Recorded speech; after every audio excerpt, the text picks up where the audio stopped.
control system.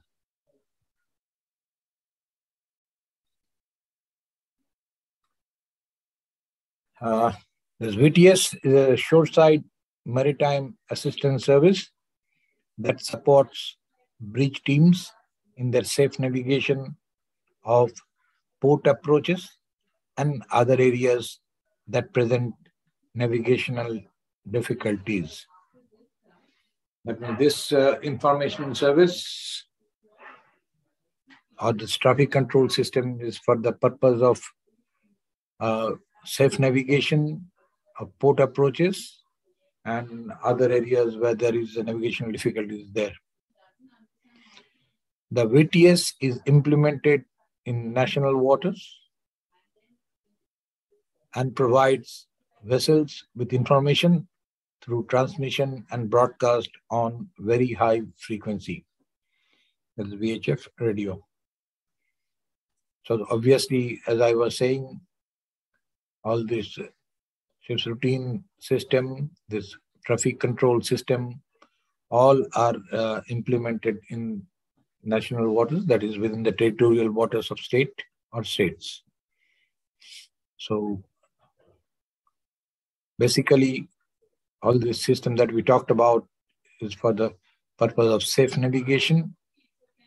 Now, safe navigation also can be while approaching port, while passing through or navigating through or transiting through the internal waters of the state or states. So these are the systems that we're talking about. With the continued growth in the number, size, and cargo volumes of merchant vessels, the role of the VTS has enormous benefit towards safe and efficient traffic movement. So as a traffic control system, this VTS plays a very vital part because there is a continuous growth in the number, size, and cargo volumes of merchant vessels. As components of maritime transport system in a port approach, there are several services to support the vessel's traffic and to increase a safe and efficient flow of traffic into and out of port. So out of all those services, one of the services is vessel traffic service. So this service is a component of the maritime transport system in a port approach. So while approaching a port, this system will provide information on traffic or on other matters for the purpose of safe navigation and approach the port in the case of port approaches.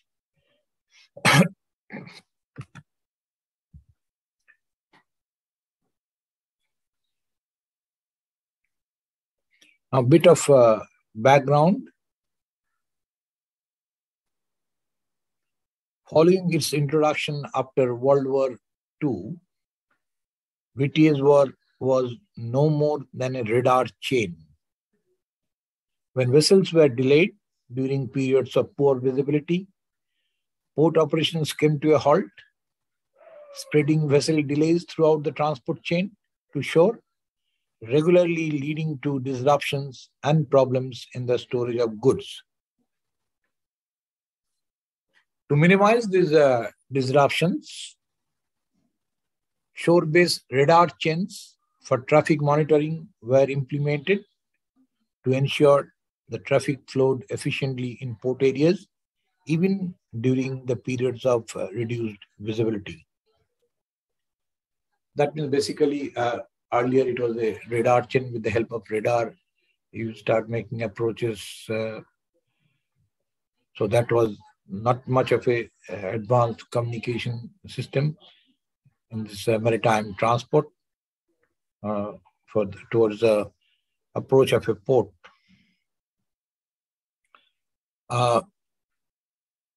Due to several major oil spills in the 1970s, the public awareness of accident in the maritime domain increased.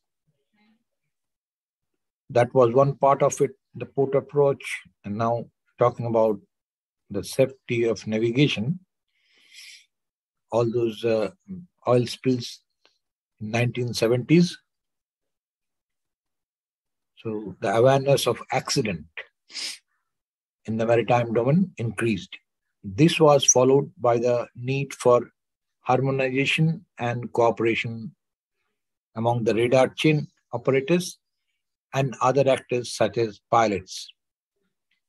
So as a consequence, existing radar chains originally implemented to support the efficiency of traffic movements were changed to shore-based assistance services.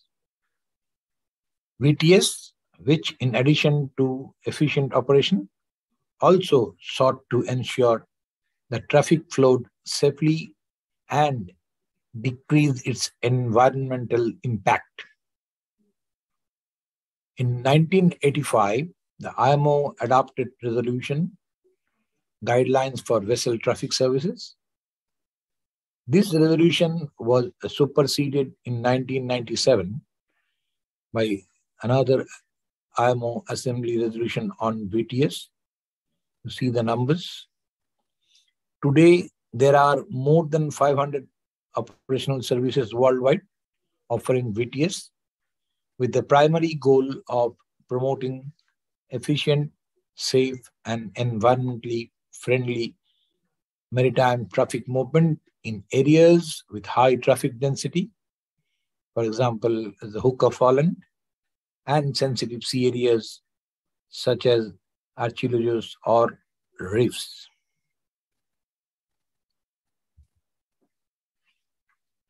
With respect to the VTS, the most relevant legal document provided by the organizations are SOLAS Chapter 5, Safety of Navigation, which includes Regulation 11 and Regulation 12, stating the goals and differences between ship reporting system and VTS.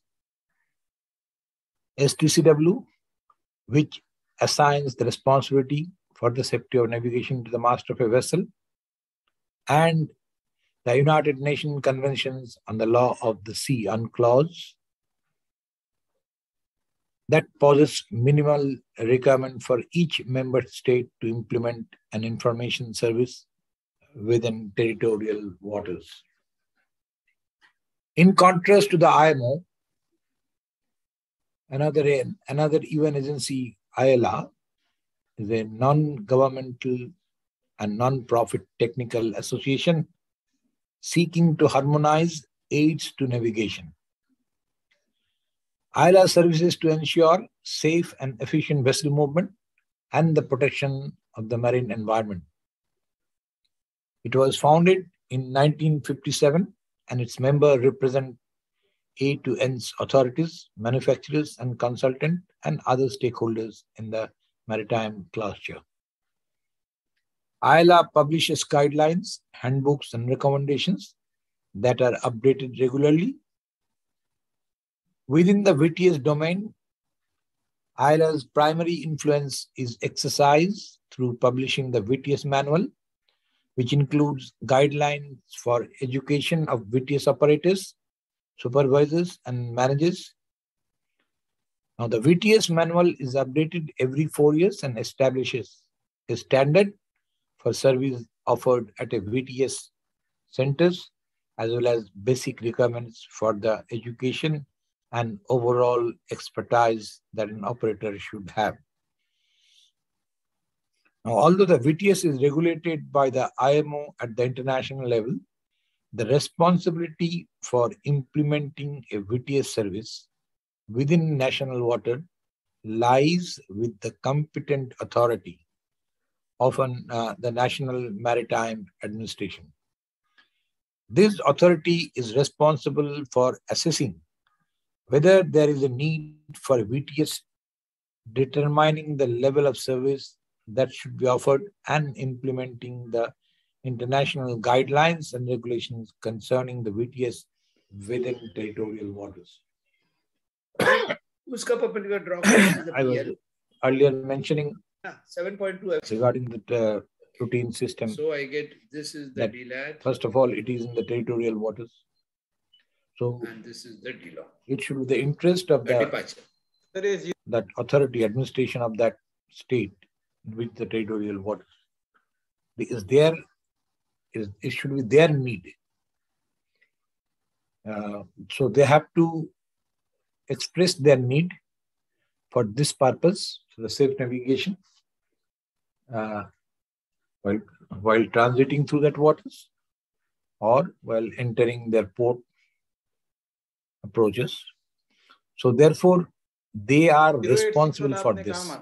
This is the Now, the state wants in their territorial waters to have a VTS in the port approaches, or they can have this traffic separation scheme in their territorial waters.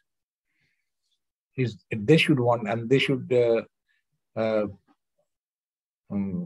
IMO will approve their need, so that they are responsible and they are maintaining that at their cost to ensure the objective is attained. So therefore, it is the sole responsibility of this authority of that or the administration of that state to ensure whether there is a need for TSS or VTS service. So, and that's how they follow. When IMO approve, IMO has to ensure that they follow the guidelines with respect to the adoption of the systems, and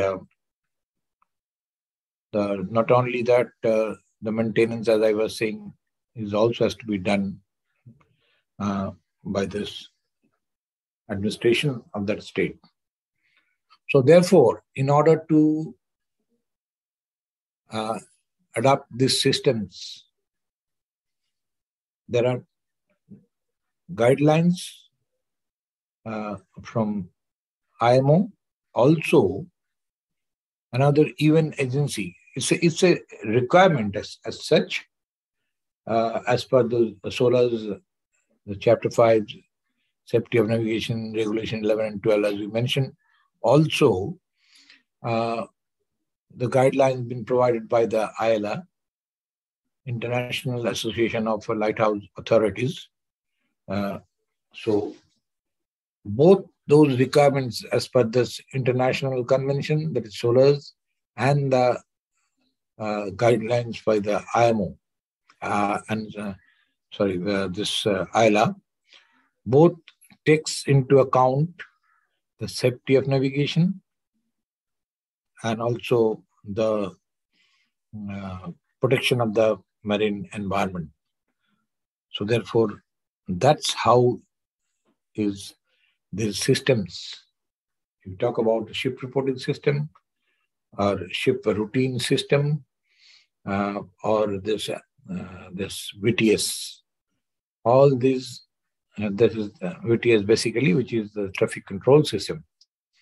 So all these are implemented in the different parts of the region, wherever all this navigation difficulty arises, so that it will help in safe navigation, as well as far as the economy is concerned, the transporting of goods without much delay has been transported, has been taken care of. So this as a whole is the whole picture. That is what we are talking about through these various systems. Okay. Going further into that, regarding VTS, this I have already mentioned, that is normally implemented by competent authorities, that is the National Maritime Administration, to improve the safety and efficiency of vessel traffic and to protect the environment. Although defined and regulated at the international level by IMO guidelines and regulations, the VTS itself is implemented through National Maritime Administration and realized at a local level by VTS managers and VTS supervisors. This is as per ILO. So that means the local the National Maritime Administration, they are the authorities who basically implement these systems, complying with the international guidelines by IMO and all other and conventions, international regulations, and also as per the guidelines of United Nations agency, that is that ILA. Now, that means ILA is also an organ of United Nations, like IMO. Now, vessel traffic service is a general term for navigational assistance service in a determined area, which is called a VTS area. Now, the VTS can offer 3 different service levels to merchant vessels within the area. And those 3 different levels are information service, traffic organization service, and navigational advice and assistance service, in abbreviated form INS, TOS, and NAS. The information service provides information relevant to safe navigation, for example, hydrometeorological information or upcoming vessel meetings to the vessels in the VTS area. The VTS operators uses the VHF to transmit the information, making it public to all participating vessels in the area. Then the Traffic Organization Service, TOS, is a service intended to support the efficient flow of traffic in the VTS area. Information transmitted as part of TOS might concern berth clearances, arrangements regarding lock times, speed limits, or other information that can be used to organize traffic.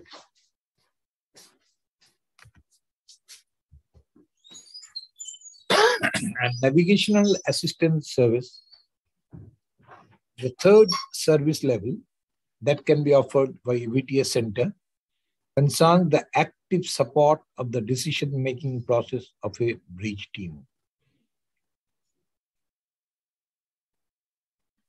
A VTSO can provide this service, that is navigational assistance service, through transmitting advices, including the positions of other traffic, a vessel's course and speed, or warning to a specific vessel.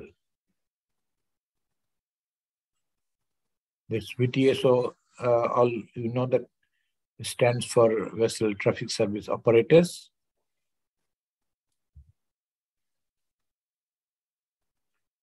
So this is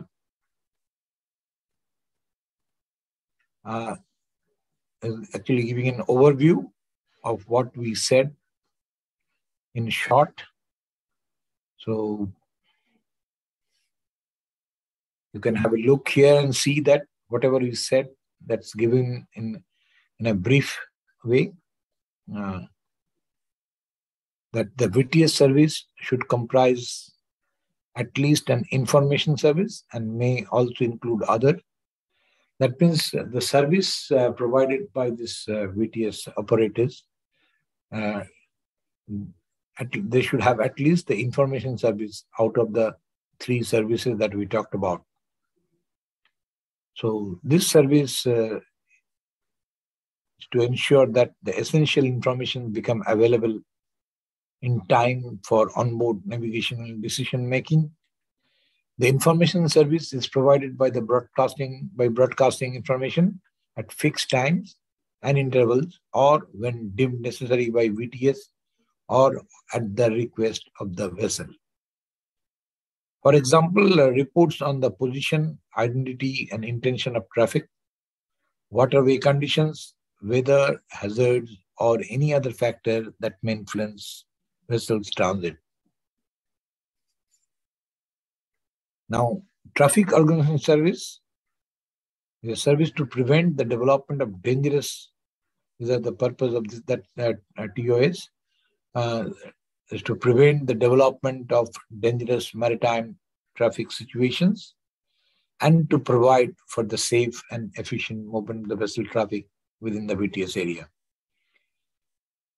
This service concerns the operational management of traffic and the forward planning of vessel movement to prevent congestion and dangerous situations, and is particularly relevant in times of high traffic density or when the movement of special transport may affect the flow of the traffic. And coming to that navigational assistance service, the service to assist onboard navigational decision making and to monitor its effect. The navigational assistance service is essentially important in difficult navigational or meteorological circumstances or in case of defects or deficiency. This service is normally rendered at the request of a vessel or by the VTS when deemed necessary. So navigation, for the purpose of navigation, this service is provided. Suppose if the vessel has got any difficulties, some defects or deficiency, and they need assistance or advice, it can be given through this service. Or let's say in meteorological circumstances, difficult meteorological circumstances, the navigational part is like, let's say, restricted visibility, there's a lot of traffic, and you have some difficulty, you are unable to identify some vessel, so therefore, if there's a risk of collision exists, all such cases, advice may be given through this service.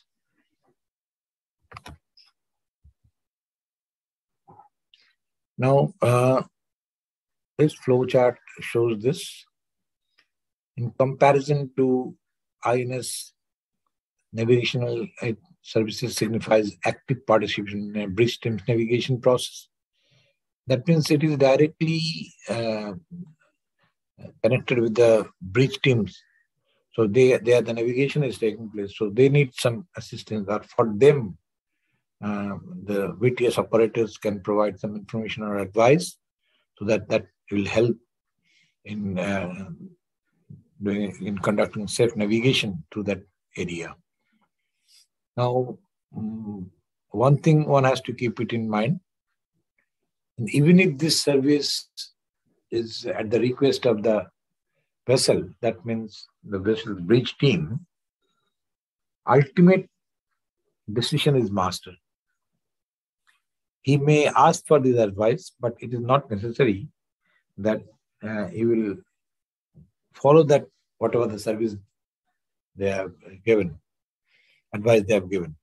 So it is ultimate decision lies on the master, whether he should comply with that advice or not.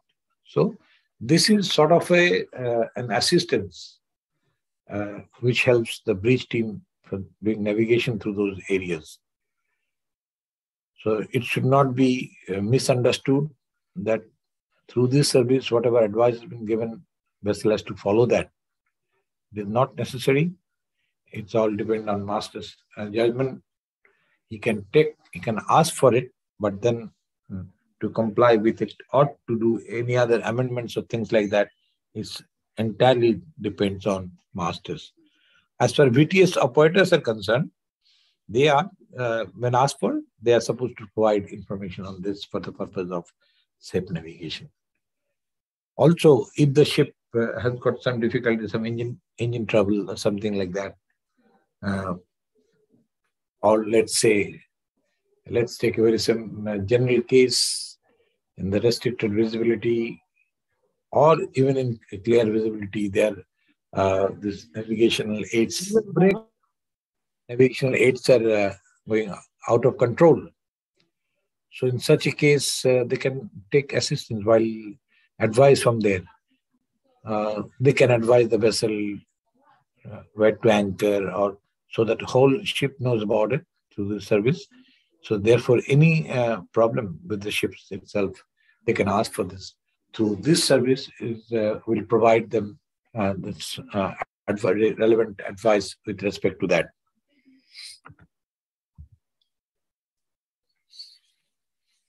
Now, looking at this organizational frame of the VTS, now in this,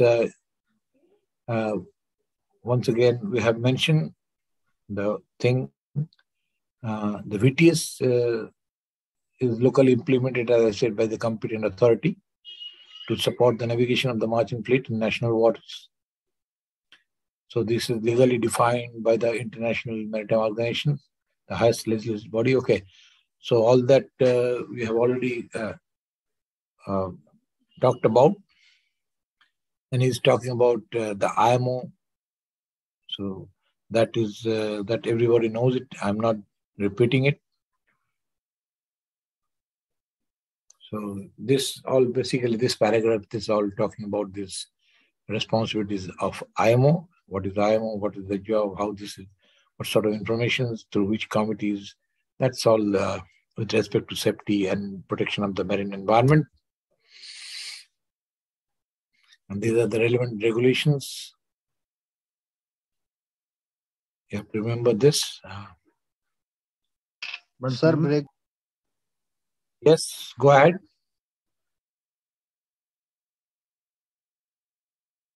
Yeah, go ahead. Anybody asking a question? No, sir. Yeah. So if you carefully listen to this, you will see it that as a whole, the picture is very clear.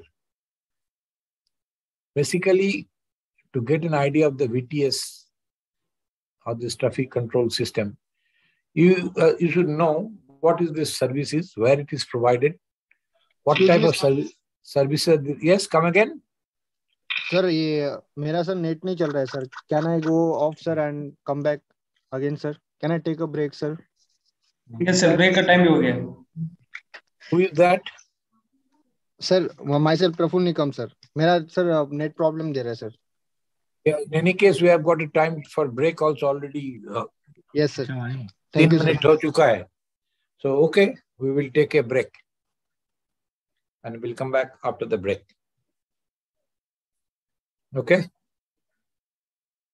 Is that okay with you all? Okay sir. Please acknowledge when something is asked. So please take the break.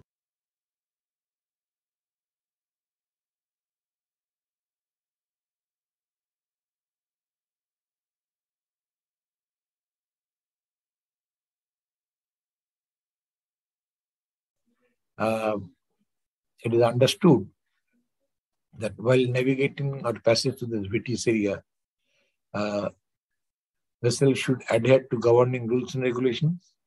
They should maintain listening watch on the assigned frequency. And see, all that thing has got a connection with the ship reporting system. So the ship reporting system, as we will see, that is also for the ships transiting through the internal waters of the country.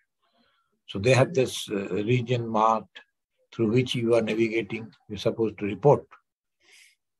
So therefore, if you are going to a port in that, so you have already said that ship reporting system, ship position reporting system, through which you have already informed all that information. So when you arrive at the VTS area for approaching a port in that area, therefore all that has to be done this prior arriving at the VTS area from the communication point of view, for which generally we refer to certain publications are there.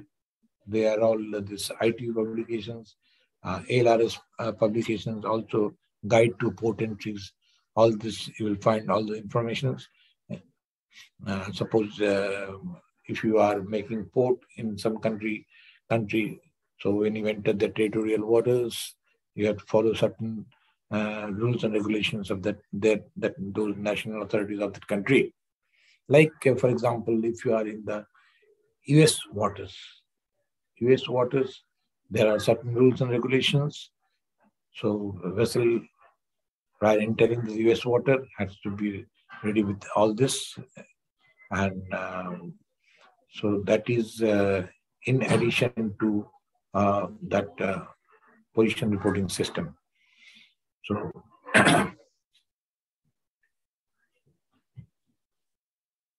masters of vessels should report any observed dangers to navigation or pollution to the VTS centers. In case of a complete failure of the vessel's appropriate communication equipment, the master shall endeavor to inform the VTS center and other vessels in the vicinity by any other available means of communication of the vessel's inability to communicate on the assigned frequency. Suppose this is a normal thing that if any vessel is having difficulty in maintaining that frequency or whatever, communicate. So he can communicate with some other means. He can inform through other vessels, so that instead of maintaining certain frequency, they might be given some other frequency to maintain if they face any problem with that. The master should enter in the vessel's log, and this, in this case, of course, it should be entered in the official log, and reason for not or further participating. In case if a vessel is unable to participate due to some reasons or whatever it is, that also should be communicated. If it is due to communication problems, poor communication, that also should be conveyed to them, and it should be entered in the log. Vessel should carry publications giving full particulars on governing rules and regulations regarding identification, reporting, and conduct. That one may find it in the Guide to Port Entry if you are making a port, and also all those other publications, that ALRS publications, and also ITU publications, which will give you all the frequencies and all other informations regarding reporting part. Now, finally, we come to this end of this, where we see this figure, see this image. You can see this is the place they're showing, Southampton VTS authority limits. It's an example of this in this area. This you all must have seen. See, at the top of the image, you see that Southampton docks is there. Vessel is entering, going into that harbor. So this is where they have got that BTS area marked there. They have to, the limit, they have to report this and make communication with the required frequency of the channel and with the port authority. You must be familiar with this in your chart work. You have seen the charts. Has anybody seen this? Yes. While doing chart work, have you find this area in the chart? Where is this area?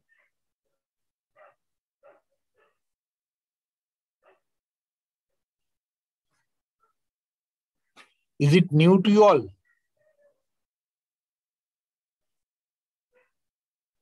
Yes.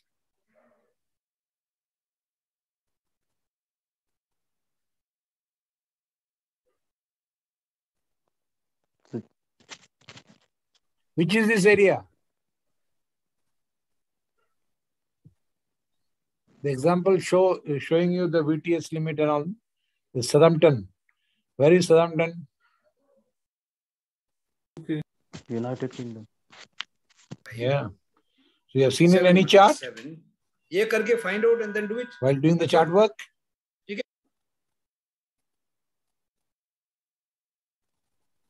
Don't know. Not done such chart work. Chart work not done.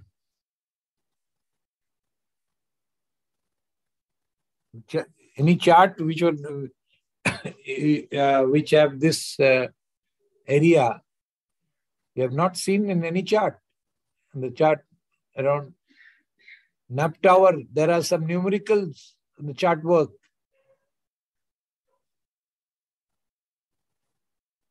Whereby you have to, for your chart work or for your terrestrial navigation part, make your passage planning, lay the courses, and then there are numericals with respect to, these are the very known points. If I am not mistaken, this reference, this NAP tower is there. So nobody is yet familiar with you with this, is it? Yes, sir. So when you do your chart work, it is not just for the purpose of chart work purpose, but have a look at, see, reading of the chart. Chart work, the main thing is the reading of the chart.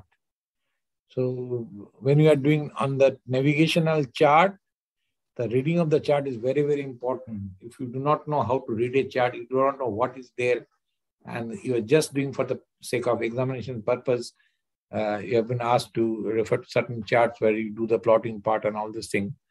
So that's not enough. So any chart, navigation chart for that purpose, for the chart work or for navigation purpose, whatever you do, you make use of it. Reading the chart is very important to getting an idea. So otherwise, you have been told certain chart numbers, you take out that chart and then do the plotting as per the questions and all this. That is not that. So when you do that, at the same time, you have to be familiarized with that chart. Reading of the chart is very, very important. As I'm saying, that is not for the sake of your exam purpose.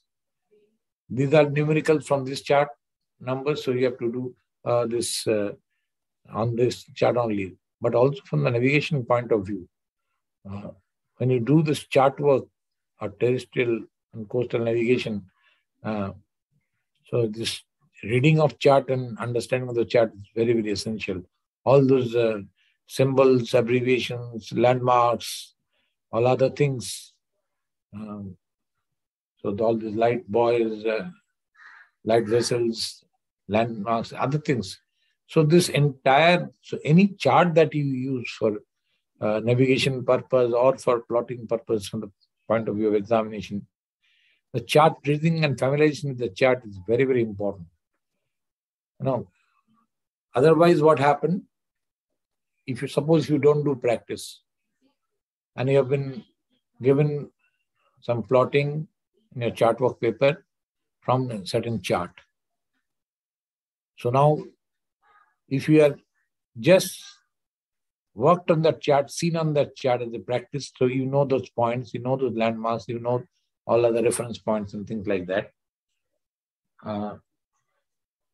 That only possible if you have a, that is why you have been given some limited charts,